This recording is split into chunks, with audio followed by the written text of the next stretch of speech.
Hey guys, okay, so today what we're going to be doing is we're going to be checking out some more Halo Escalations. I've got Archo here, Hello. and we're going to watch the next few.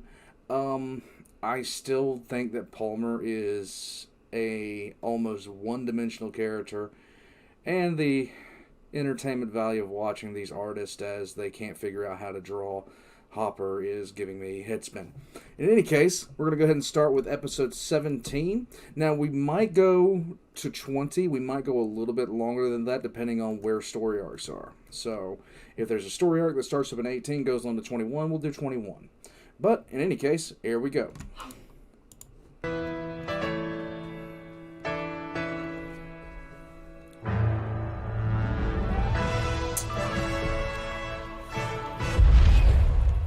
Welcome back, Canonites. We're near the end of the month, so you all know what that means. This is Halo Escalation Issue 17, The Glass Horizon, Part 1.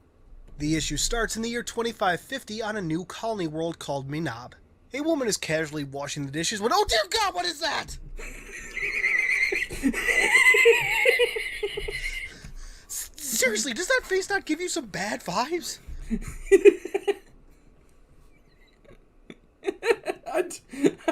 I have to agree. The kid looks okay. The woman looks okay. The guy looks like he wants to sell you diabetes medication. Oh, he looks like he hasn't had a glass of water in 50 years.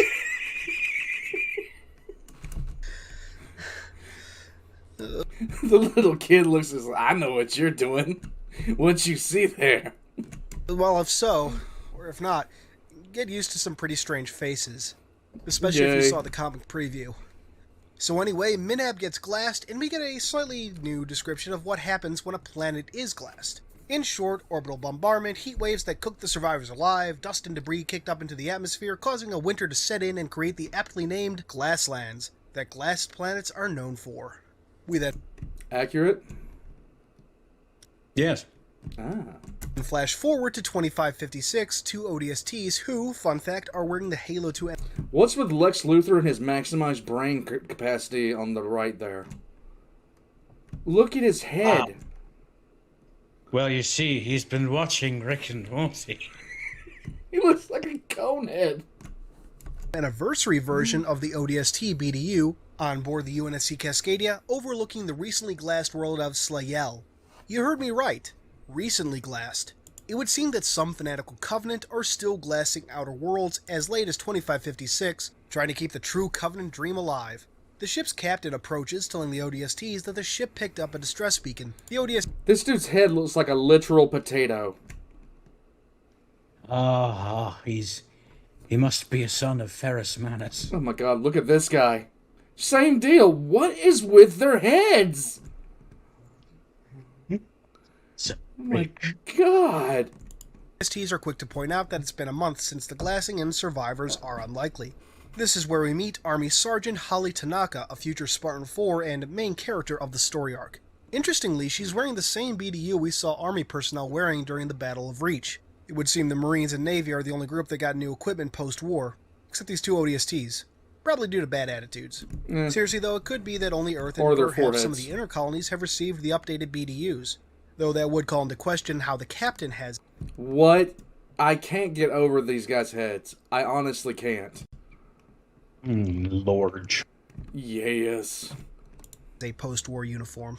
So Tanaka explains that, on her homeworld, she and others survived the glassing for 3 years, although what started out as 10 people was eventually down to 3 when they were rescued. The ODSTs try to tell Tanaka off, but thankfully the captain is a little more open to listening and allows Tanaka to tell her story. We jump back to 2551 on Minab, the post-glassing winter having set in, and the group of 10 survivors huddling up in an underground mining facility. Interestingly, it would seem that Minab is home to a Guta-like creature. Inside the compound, a ruckus starts up between two groups of survivors. It seems one survivor has gone batshit insane and most of the group wants to kill the crazed man. However, a few are standing in the way of that plan. Tanaka and her father go to see what's up. Over the course of brief conversation, tensions continue to rise, but thankfully Mr. Tanaka is able to get everyone to calm the fuck down and agree to sleep on the issue. By the way, remember when I said to get used to those bad faces?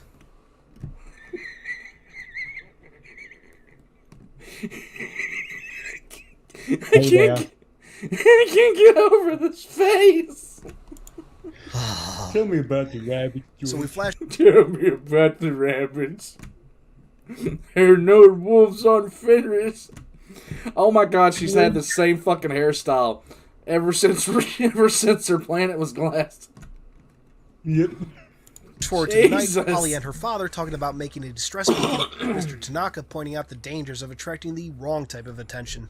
It would seem that, not unlike Draco 3, Menab is used as a hunting ground for Kigyar scavengers. The morning comes and Mr. Crazy has been set loose during the night, causing once again high tensions. Thankfully, as before, Mr. Tanaka is able to calm everyone down, saying he'll go look for the crazy guy.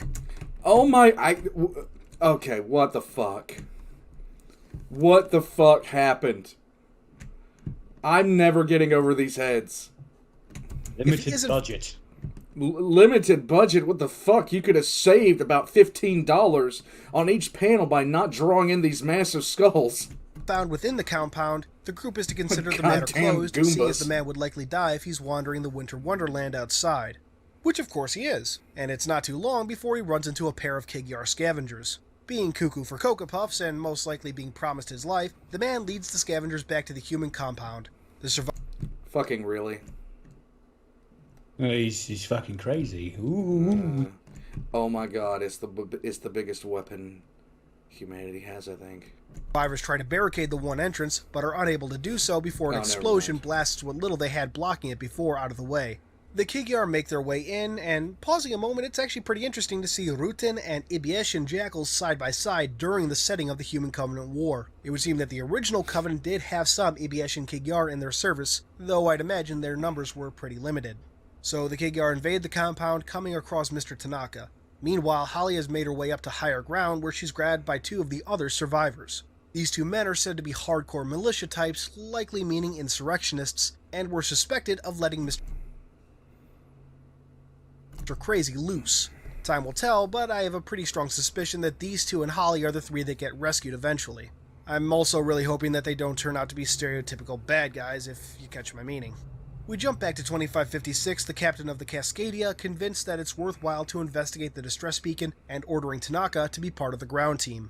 And that's Wow. Escalation 17. It's a pretty good issue that does a wonderful job of exploring the hardships survivors of a glassed world would have to go through, while also exploring the indifference some in the UNSC feel towards the outer colonies. It's like this last panel.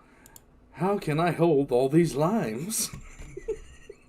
Outer colonies. It also does a great job at setting up the main character, giving her a solid backstory while keeping enough from the readers to make us want to get our hands on the next issue to find out what's going to happen. Writer Duffy Baudru did a great job with the two-parter Exposure, and it looks like we're in for another treat with Glass Horizon. Based on the cover for the next issue, I think Tanaka and the away team will be encountering some resistance, whether they find survivors or not.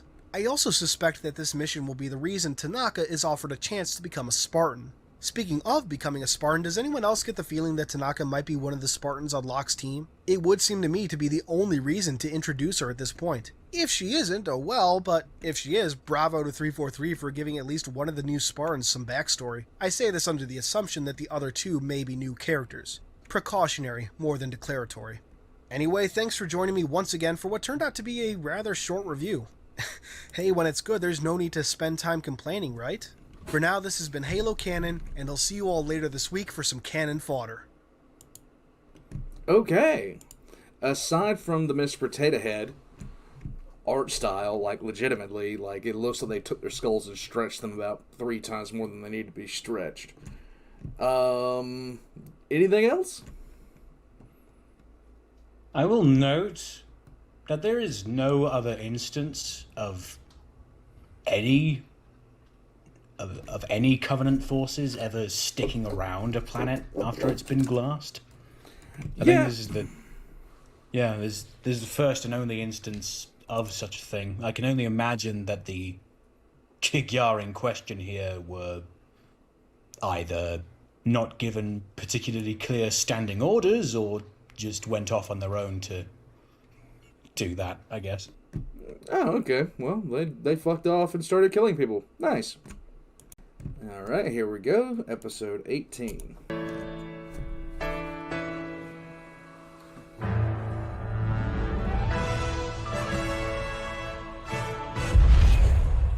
Hey there guys, welcome back. Another month means another issue of Halo Escalation, this one concluding the Glass Horizon story arc and bringing to a close our introduction to Holly Tanaka. There are a few interesting revelations, and before we dive into it, I'm just going to say, called it. Well, some of it. This is Halo Escalation, issue 18. Naturally, the issue picks up where the last one left off. In 2556, Tanaka, the two ODSTs from the previous issue, and two nameless Marines who will disappear in a few panels, are heading to the surface of the recently glassed Slayel. The ODSTs from the last issue continue to ensure that the reader hates their guts, talking about how they hope to see some action planetside and making a jab at Tanaka because she's an engineer potentially going into a combat zone. Tanaka, to her credit, just lets it all slide. We flash back to 2551, a young Tanaka and the two survivors from her camp hiding out in some caves. The two men try to get Tanaka to interact, and she tells them... What? This guy's face. Do you see my mouse? Yes. Do you see this? Yeah, I do. What the fuck is up with this guy's face? Like, his is bad, but this is god-awful. Round. It ain't even round. Look at it. Like, his mouth to forehead ratio is, like, legitimately 3 inches. them to just... He looks like a fucking Snapchat filter. Get it over with. We all know what it is. Thankfully, and really obviously, the two men are not rapists in the making, but saved her because, well, it's the decent thing to do. Of course, this guy isn't so noble that he won't remind Tanaka why she's alive. Oh, God. Tanaka accuses her saviors of letting Mr. Crazy out during the last issue, thus dooming the entire camp, but they reveal that it was in fact Tanaka's father who let the man free. Mr. Tanaka knew that a public execution would hurt camp morale, and decided instead to let the man wander the Glasslands, hoping nature would kill him instead. Unfortunately, that backfired spectacularly. So, with Tanaka... So, his noble idea, his great noble idea, was not to kill him quick, but make him starve to death in the freezing cold. And this somehow makes him better than those two. You gotta keep up morale, I guess. Everybody wanted to kill him. He destroyed morale. Well, half the people wanted to kill him, the other half. It's fucking stupid. This, oh wow, look, his face actually expands. more or less Feed him. Feed him. His face is shrinking. on board to work with these two men, they reveal that there are some extra supplies buried not far from where their original camp was. When Tanaka asks how they expect to get past Jackal patrols, the two men reveal that they were insurrectionists and promise to teach Tanaka what they know. Needless to... I can't get over this. He legitimately looks like a bullfrog. Bud. say, the plan goes off without a hitch. They bait the Jackal, steal some weapons, make a couple kills, and retrieve their supplies with no injury or error. One couldn't ask for a better scenario. Briefly jumping forward to 2556, Tanaka and company discover the beacon that attracted their attention in the first place, and not far away, a recently dead body with plasma damage. Score 1 for Tanaka. Sort of. Once again, back in 2551, everything the group needs is secure and they prepare to head out. Tanaka, though, wants to head back to their original camp to check for survivors, namely her father, but the other two basically say no. Because, well, even as they point out, there's no way they're going to get that lucky twice in a row. Tanaka tries to insist with her shotgun, but the men insist harder. They then set out, hoping to find other survivor camps. We jump forward again to 2556 as the group comes across an agricultural station that was lucky enough to survive the glassing. Mostly. They quickly assess that this is most likely where the survivors and jackals are holding up, or rather, somewhere under the facility. So the group makes their way into some caves that run beneath the station. One of the ODSTs makes a misstep on some brittle ground and quickly finds himself in the middle of the jackal nest. Yay! ODST not far behind. Thankfully, seeing as they are trained soldiers, two of them ODSTs, the group quickly recovers and starts taking the jackals out. Tanaka spots one moving away from the firefight and quietly pursues. It leads her right to the survivors. As she kills the jackal, we get a quick flashback of Tanaka on Minab, having survived for 2 years, eventually being rescued by the UNSC. And just in time, it would seem, as one of the former insurrectionists seems to have been pretty badly hit. Back in 2556, Tanaka and company bring the survivors back to the Cascadia, and the captain makes a recommendation for Holly's integration into the Spartan 4 program. The comic comes to a close with a quick look at Tanaka's future art. Wait. That's the armor she'll have? Not the red suit? So if Tanaka's the tan Spartan, who are the other two? The red Spartan very clearly is female. Look at her. Could this mean that Macer actually did make it into the Spartan 4 program? Or is this another female Spartan we might be familiar with? Or, hell, a new Spartan altogether? And then who the hell is ODST Helmet over here? I can't believe it's Buck if Romeo isn't on Locke's team. As I said in my video about the Halo 5 cover art, there's no way they'd ever split up Buck and Romeo, especially after the events of Halo New Blood, and I doubt they'd have another new character. Perhaps Spartan Thorn joins the group. Spartan Ops was mainly about Thorn, at least in the cinematics, and the bonus items included with Halo 4's limited edition were his. So maybe 343 is finally trying to push Thorn as a main character, of sorts. Hopefully we'll learn the identities of Locke's team within the next few weeks. E3 isn't too far off after all. So that brings to a close this issue of Halo Escalation, and I have to say it was pretty good. I loved learning about Tanaka and what it's like having to survive on a world after it's been glassed. It's a story we've never really seen, and it was pretty well executed. If I had any real complaints other than some of the faces, it would be that the arc is a little short. It certainly would have benefited from at least one more issue. Still, this minor complaint aside, the arc was overall great, especially for something that was only 2 issues. Before we go, let's take a look forward. The cover art and description of Halo Escalation number 12. Okay, I'm going to go ahead and stop it there because he's just talking about cover art for the next couple of episodes. Why would they take prisoners? The Jackals? Yeah. Fucking slaves, I guess, or to just have a fresh food supply. Jackals have been known to eat people. Ugh. So yeah, needless to say, this was around the time that trailers for Halo 5 were coming out, and in the build-up to it, we didn't know everything yet. So, this Spartan here, this Spartan 4 here, how completely fucked are they with all these around them? The fucking Sentinels, Yeah. assuming he's not a main character, he's giga fucked.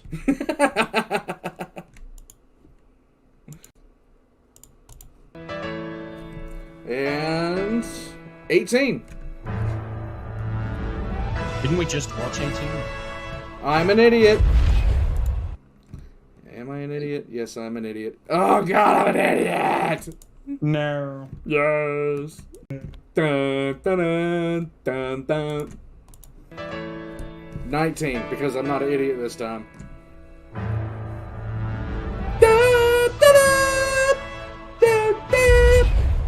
Hey guys, welcome back for another issue of Halo Escalation. I'm very happy to say that today's issue saw the start of the Absolute Record story arc, Escalation's longest arc to date at 6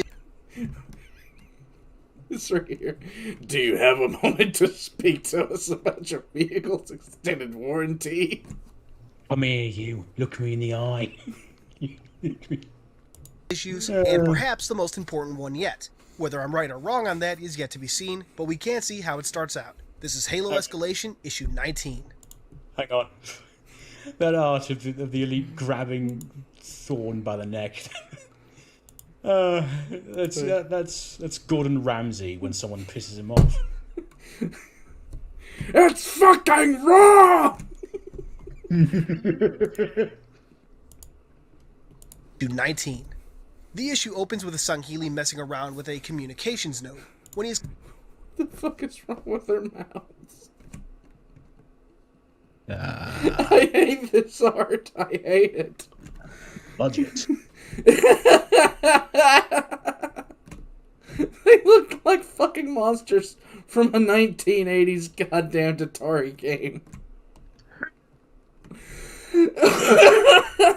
confronted by fellow Sangheili suspicious of his activity, he invites them to inspect his work, and as they do, he quite literally stabs them in the back. As we jump to an Oni briefing, we learn that this Sangheili is named Ayit Sevi, the Sangheili who was working with Oni during issues 11 and 12, and is now helping Oni to infiltrate Jewel Umdama's fleet to track down the Absolute Record. Ayit is a unique Sangheili, one not as concerned with traditional Sangheili values, but with self-preservation and capable of deception. He is, as Osmond puts it, the most human Sangheili Oni could find.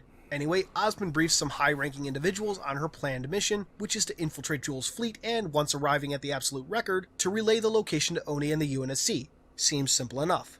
We jump over to Infinity, where we find that Sarah Palmer has been training harder and longer since her failure in the Janice Key story arc. Interestingly, it's noted that her performance hasn't exactly gotten better, only that she's been incredibly aggressive. Really, comic? This is the path you're going to go now? Yeah. It should be noted, by the way, that Infinity has holographic and essentially virtual training programs where all the Spartan 4s train together. It's essentially the excuse for why there's a multiplayer mode. She fucked up in what was probably one of the biggest ways possible, and from what we've seen, not only has she not been punished for her actions, seeing as Halo 5 notes that she's still the Spartan commander for Infinity, but now that she's been training her ass off, she hasn't seen any notable improvement. Are you sure that's the route you want to take? Because it's certainly not doing any favors for her character.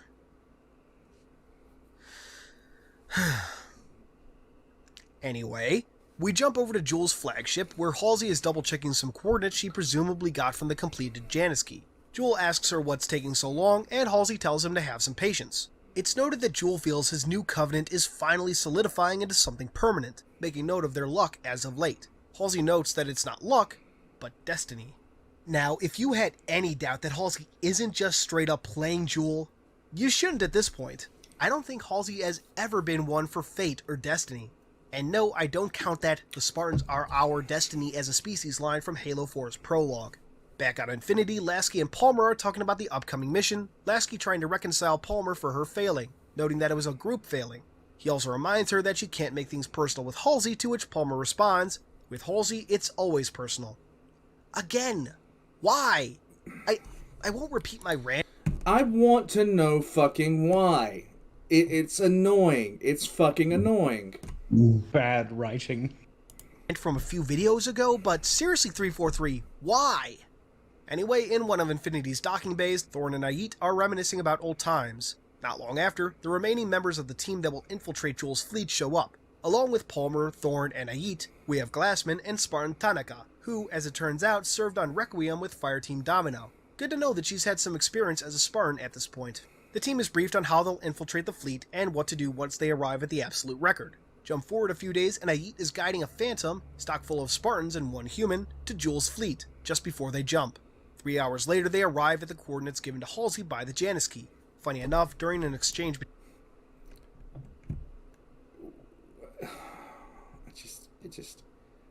Just a little bit further down, and it doesn't look fucking comically bad. between Glassman, Thorn... I can't even draw, and I know this. and Palmer, Yeah. Thorn asks how Oni got him on board for this mission, to which Glassman responds he was promised that he'd get to work with Palmer again. Maybe I'm missing something here, or maybe it was supposed to be a joke, but I just don't get it. I don't. Anyway, Halsey informs Jewel that the key should open a slipspace portal at their current location that will take them to the Absolute Record.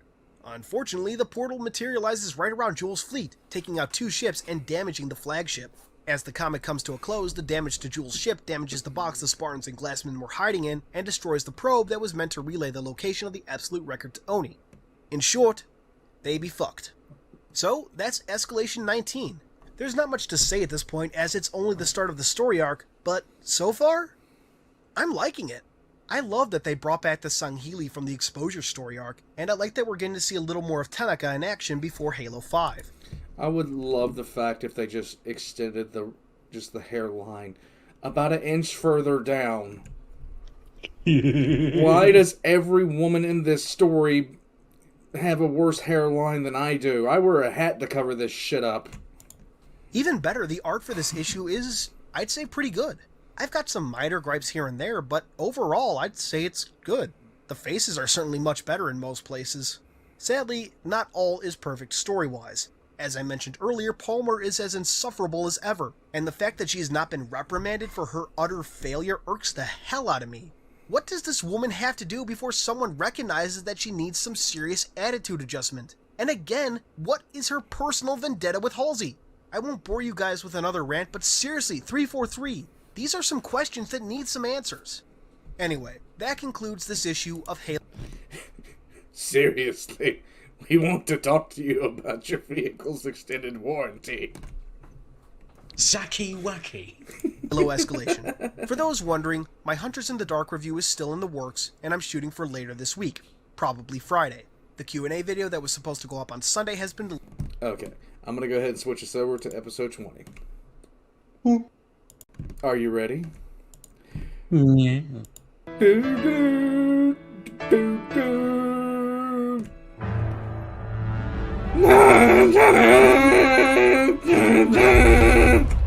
Hey guys, welcome back. End of the month means more escalation, and boy is it getting good. This month brings us part 2 of the Absolute Record story arc, and I'm happy to say that the story does pick up. So let's not waste any time and dive right in. This is Halo Escalation, issue 20. The comic picks up, as usual, where the last one left off. The portal to the Absolute Record has opened up, but in the process damaged 3 of Jewel's ships and damaged others. As one might guess, Jewel ain't too happy, and he takes it out on Halsey. Seems like the relationship between these two might be going through a rough patch. In the hangar bay of Breath of Annihilation, in what remains of their original Phantom, the Spartans, Glassman, and Ayit start to work out what to do next. Ayit has a plan to go ahead and secure a new Phantom in a nearby hangar bay, with the humans following shortly after. Ayit tells the Spartans to stick to Covenant weapons, hoping to leave as little a trace of the human presence as possible, then heads out. Once out of the damaged Phantom, Ayit releases some smoke bomb-like grenades to give the humans more cover. Inside the damaged Phantom, Palmer is counting down from 60 as Ayit had requested. However, Glassman hits his head on what is likely part of the collapsed ceiling and faints. With Glassman out in the build-up... You don't faint from hitting your head. You get knocked the fuck out. Glassman. Of smoke threatening... Glassman has a glass jaw. Yeah. In his life, the Spartans have little choice but to forego the rest of the countdown and head out. It seems they left just in time as their Phantom explodes behind them. I think. Anyway, the Spartans try to use the smoke and chaos for cover, but the former is messing with their motion trackers. Thorn activates his Promethean vision to reveal a shit ton of enemies, one bearing down on Tanaka. Thorn takes it out and a firefight ensues. Interestingly, it seems the Spartans can now carry 2 armor abilities at once, seeing as Thorn just used Promethean vision and is now using a hard light shield. Perhaps the PV upgrade is now standard across Mjolnir platforms, much like the thrusters. So, as the fighting continues and Elite bears down on Palmer who, with the aid of her own hard light shield, somehow forces the alien soldier to stab himself with his own energy sword.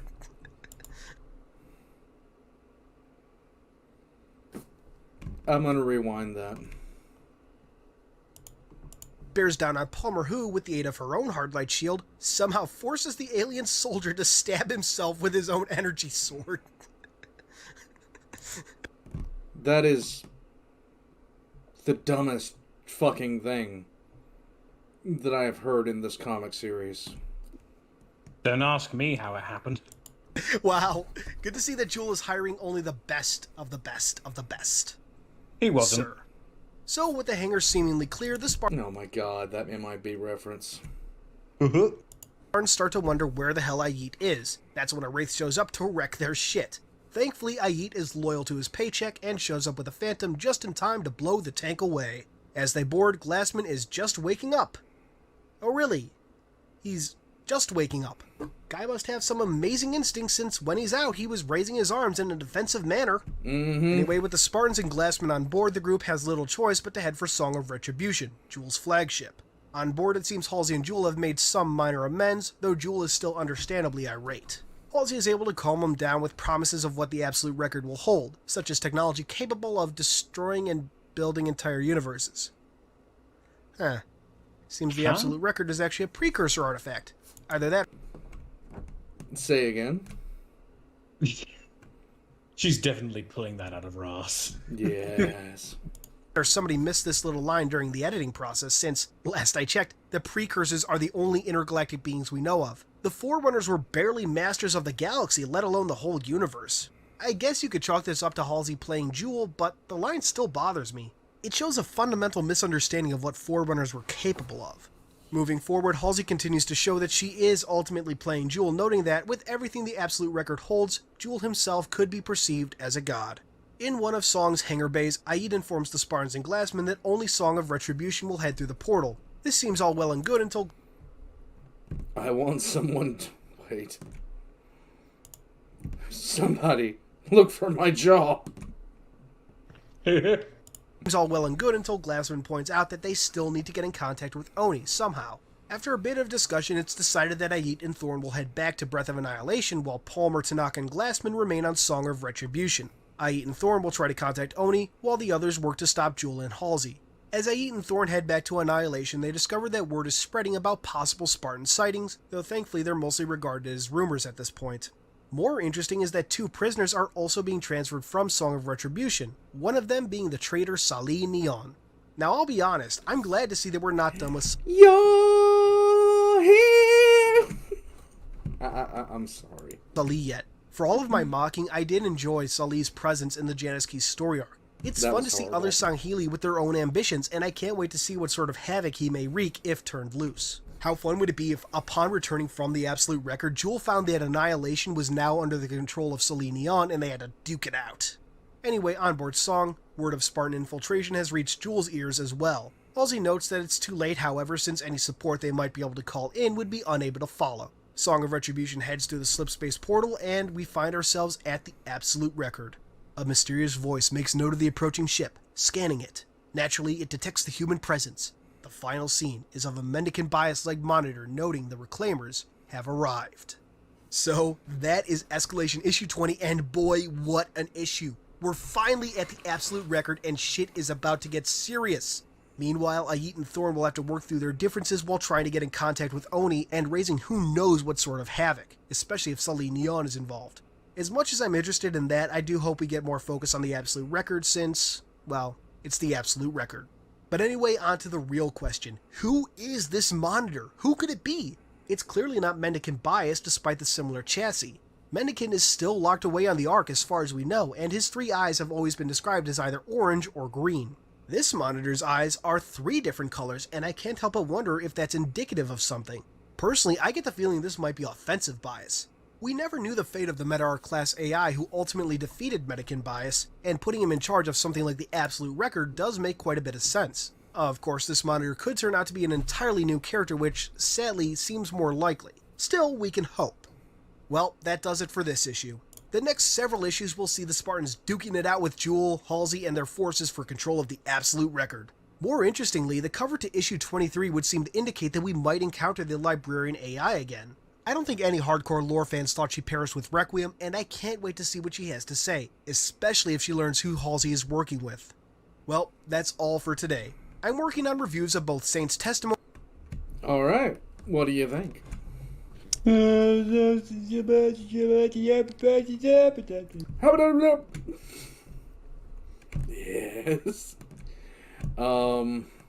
At least the foreheads weren't 30 feet long in that episode. That was nice. I can approve of that. Okay. So, when me and Archo get a chance next, we'll do 21 through 24. And that'll wrap up the series. Yes. So, for myself and Archo. Bye-bye. Bye-bye.